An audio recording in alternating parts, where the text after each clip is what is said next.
Hochberg, Marlboro resident.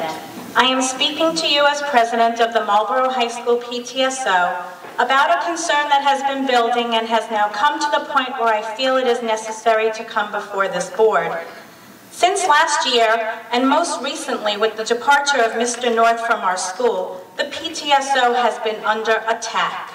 I have been holding my tongue concerning this, but the most recent events prevent me from holding it any longer.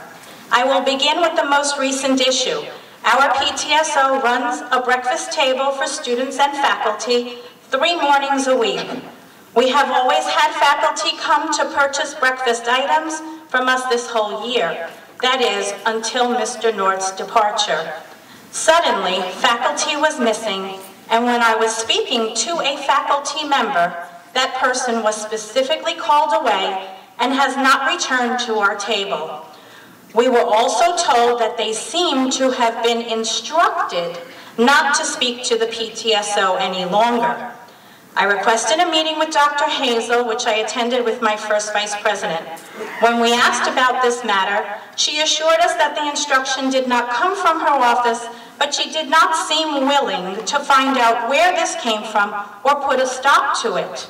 Our motto is, where home, administrators, and teachers connect, but this sudden behavior offers a disconnect that is far-reaching for both students and parents involved in this PTSO. What made our meeting with Dr. Hazel even more frustrating was a topic brought up that was truly beyond the scope of Dr. Hazel's experience with our high school and this organization. It brought me back to a year ago when I was confronted by Dr. Emmerman on the integrity of the PTSO scholarship program. Not only has Dr. Emmerman been apprised of the procedures of our program, but she has constantly been confronting me on this issue ever since. We can only assume that she is also behind Dr. Hazel's comments on this program to the meeting that we had had. In 2006, Mr. Wasser told then-President Carol Fox that the district should not be involved in our group as we are an autonomous organization recognized by the IRS. So why is it that Dr. Emmerman is looking for us to change the rules and procedures of the scholarship program that we have in this district and in some way become involved? We have no idea why Dr. Emmerman seems to want to attack only this organization, but the attacks must stop now. We, like all other organizations in this school and the district, does nothing underhanded as she seems to think. We do offer assistance in form of small grants to teacher members. We are there for functions as requested by our principal. We serve teacher appreciation lunches and welcome back breakfast. We assist in obtaining assembly programs when asked. We assist parents by bringing speakers to meetings to discuss various topics, and we donate time and material to the school consistently and without hesitation. We take great exception on how we are being treated. The PTSO looks forward to many more years of service to this school after my presidency is done in June, and hope that it can, once again, work together in the spirit and cooperation that has been the backbone of our relationship. Thank you. Sorry, Dr. Emmerman is not in the audience tonight. Thank you, Ms. Hochberg. Carol Fox.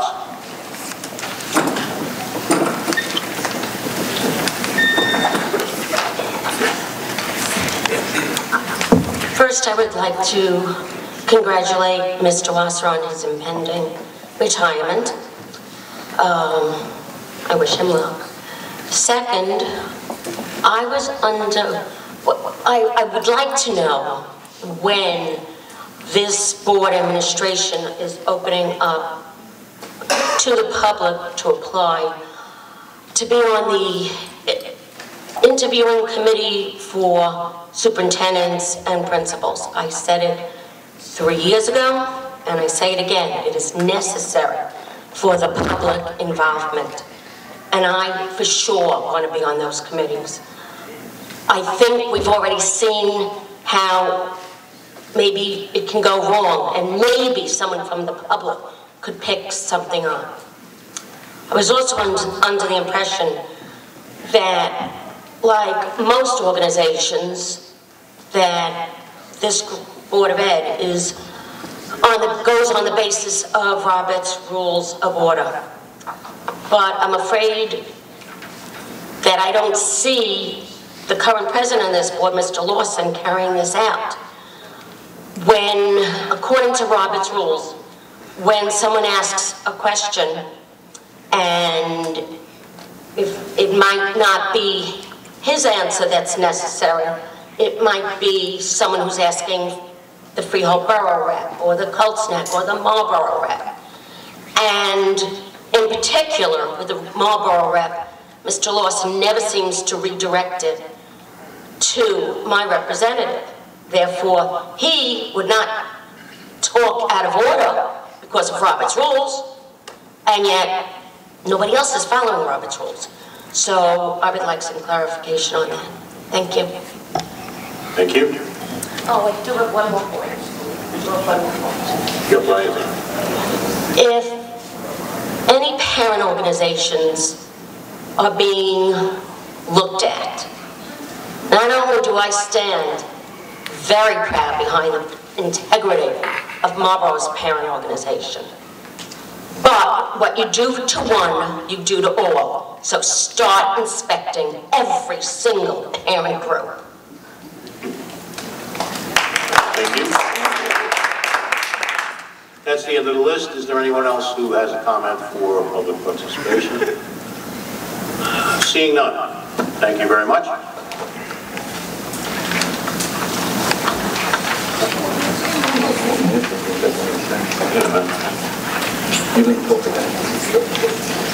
Yes.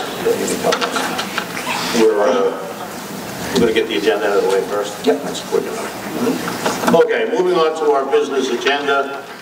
Items H1 through H4 and K1 and 2. Please do not forget the addenda to item H1. Mrs. Horowitz's retirement. I need a mover and a seconder on the H's and the K's. So moved. Mrs. Canario. I'll second. And seconded by Mr. Bruno. Discussion on H1 through H4 plus the addenda and K1 and K2. I just have one comment. I don't want to let it go. I noticed Mrs. Horowitz, 21 years in the district. She was a guidance counselor at Manalapan High School. I happen to know her very well. Her services to the students were outstanding. She was one of the best guidance counselors the district could ever have. She was promoted to the supervisor of that department and did an outstanding job. And then when we opened Colts Neck, we put her over in Colts Neck to get the guidance to program off the ground. And again, did an exceptional job. We promoted her to central office, and it was during the era of the No Child Left Behind adequate yearly progress, which we all hope is fading out the window under the Obama administration. However, Mrs. Horowitz studied that law back and forth. And there is no one in the state of New Jersey that knew more about No Child Left Behind and adequate yearly progress. Did a fabulous job, as the board knows by all the reports you've gotten and all the statistical analysis, regardless of the status.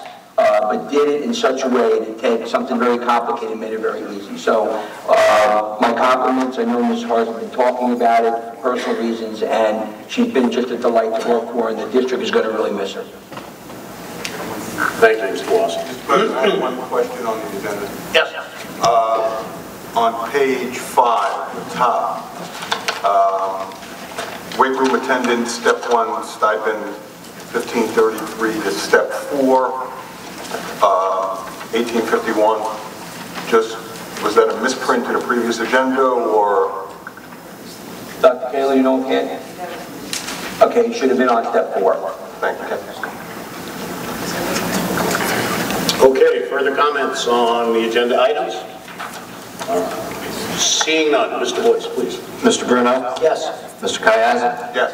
Mrs. Canario? Yes. Mr. Hochberg? Yes. Mr. Moses? Yes. Mr. Plasticella? Mrs. Sutera? Yes. Mr. Lawson? Yes.